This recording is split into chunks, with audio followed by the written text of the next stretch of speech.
We begin tonight with a mystery unfolding in Wayne after the shocking discovery of human remains in the Rouge River. Thank you so much for joining us. I'm Carolyn Clifford. And I'm Mike Duffy. People in the neighborhood say that they noticed a strong odor, but they did not know why until a kayaker made the gruesome find and touched off an investigation. Well, tonight neighbors shared the impact of the discovery with 7 News Detroit reporter Ruta Ulsonaida.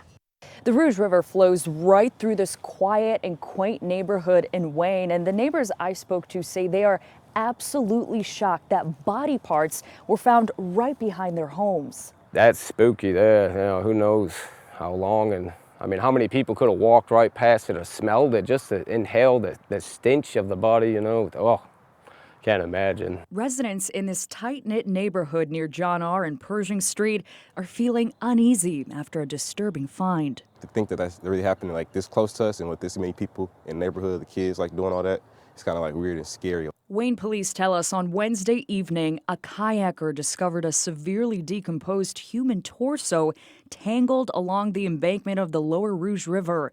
Detectives arrived on scene and began recovery efforts immediately. Then on Thursday, the lower half of the remains were also found.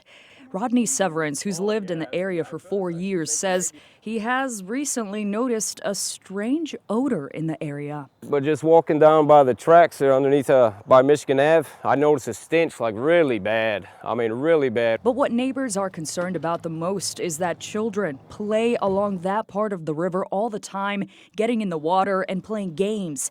We spoke to one woman and her daughter who says the neighborhood kids are not allowed down there anymore. It's like scary and like very eerie knowing that there was a body right where we were playing, and it washed up ashore right next to where we would get water. Investigators do believe that the body could be that of an adult female, but the investigation is still in its early stages and the identity not yet known. The question really is just how long and what happened? Who is this? Neighbors say while the recent events are a shock, they know this community will support one another as they look for answers and look to move on. We all look out for each other. I don't think anyone should be scared or anything. And we're all, tight here.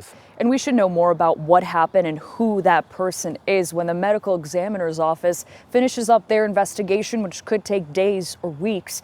Meanwhile, if you know anything about this, make sure to call police. In Wayne, I'm Ruta Ulsonaida, 7 News, Detroit.